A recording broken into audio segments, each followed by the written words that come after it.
And I did get in an accident, but I got hit. Randy? Yeah. We walked away, no injuries.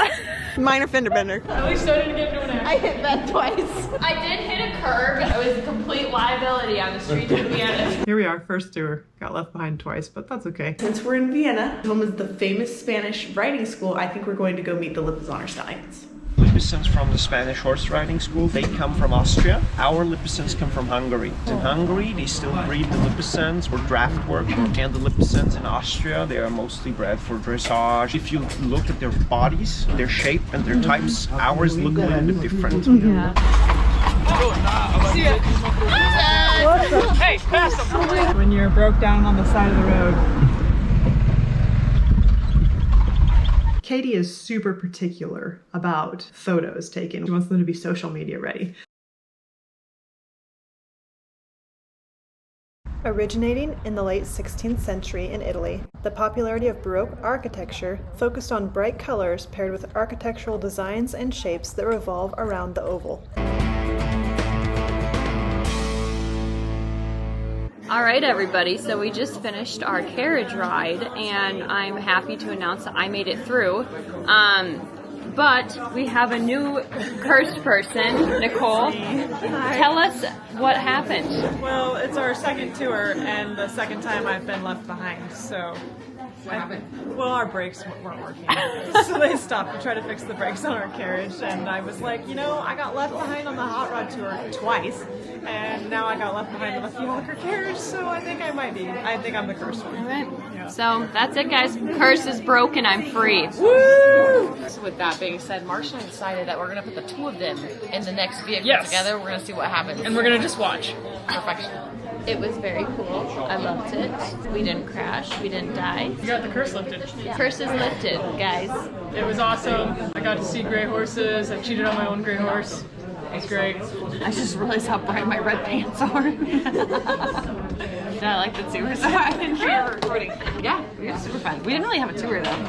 We just took an Uber. We took like a Regency or an Uber. He didn't speak English. He didn't talk to us. He's so lighting in here.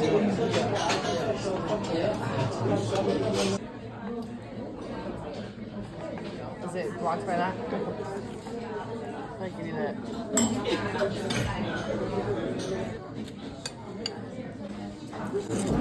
This is literally my lunch. Were you videoing the whole time? And all of my food. The tax for putting your lip gloss of ketchup. Tomato, trying to stage it for tomato flavored ketchup.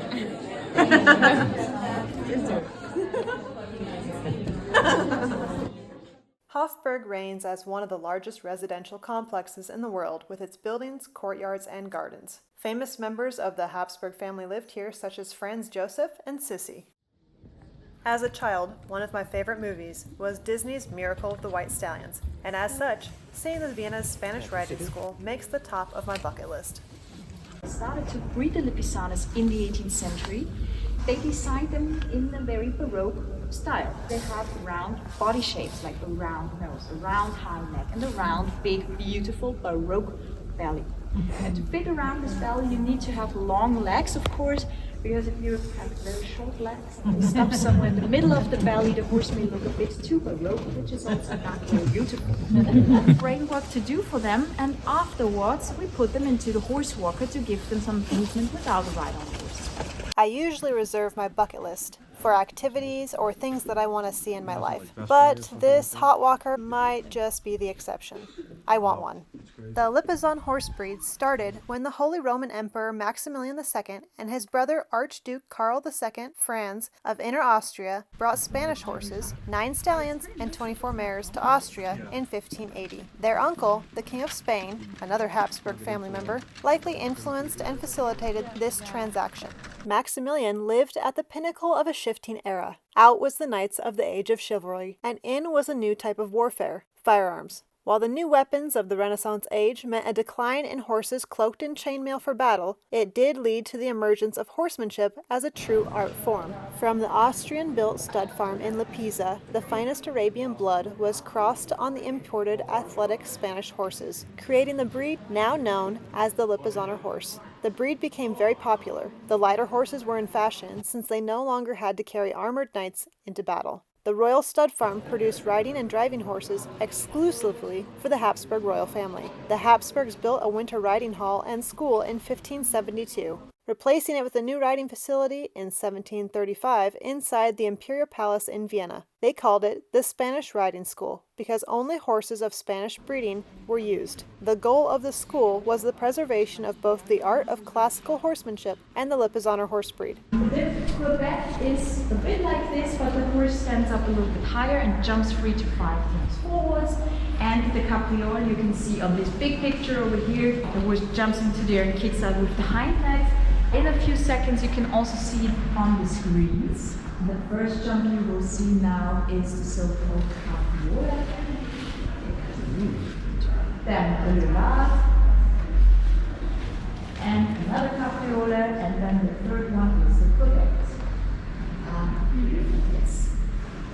Good, and when you see these movements and jumps and so on, can you now imagine why we only train stallions here and no mares?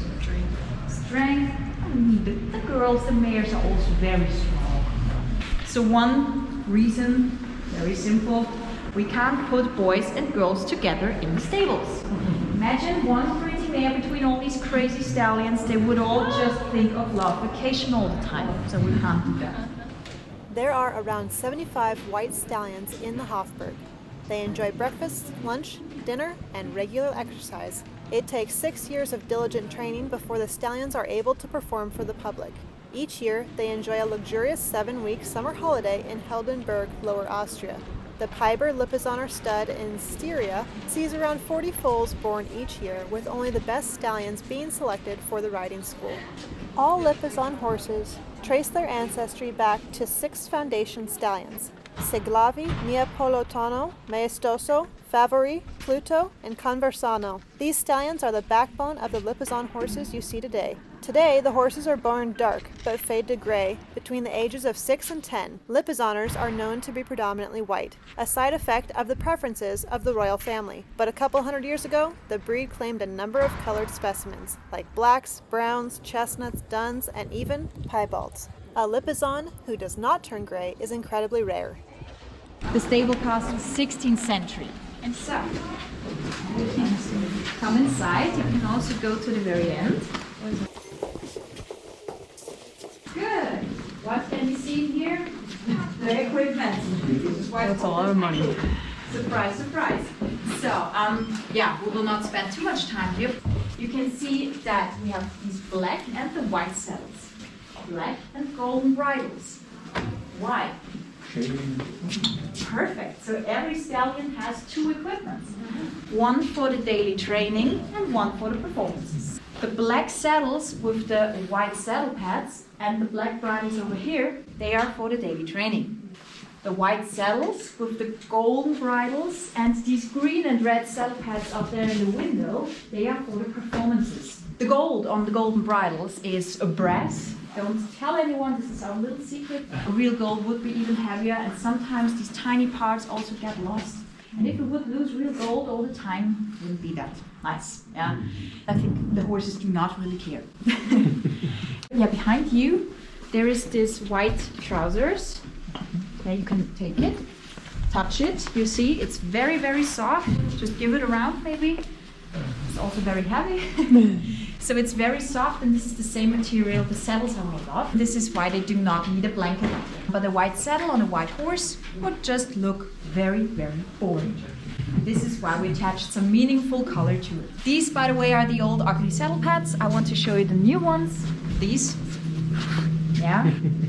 And the glitter you can see, this is of course real Swarovski, you know that.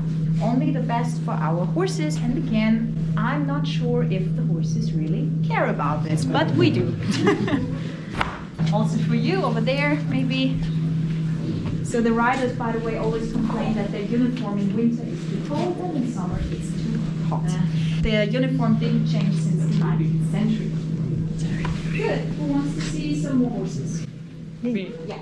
We work with the horses until they are 24 years old, plus minus. Again, very individual. Some of them need to be retired a bit earlier. Some of them, the workaholics, like to stay a bit longer. It's basically the same with us human beings. These workaholics, of course, we prepare them to be retired, so to say, by training them less and less, and let their vacation cycle get longer and longer. The maximum is 26 years old, yeah, really the maximum. Then every horse is retired, and when they're retired, they just go back to the countryside. Piva or Hildenberg, depends where we have more space. And then they live the rest of their lives there in freedom and peace. Roll around in the dirt, eat, sleep, do whatever old horses like to do. And then one day, of course, they have to leave us. And this happens between their 32nd and 36th year of life, so in general. Yeah, so they become quite old. The oldest one we ever had was Neapolitano Lima I. And he died in his 41st year of life, actually. Yeah.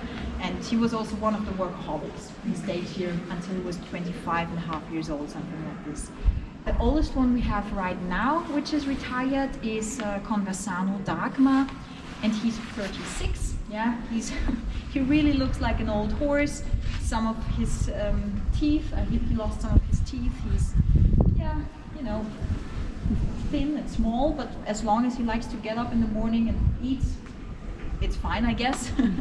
The oldest one still in training is Rubina, and he was born in 2001, so he will be retired after the season. Good. Who wants to be a horse here now?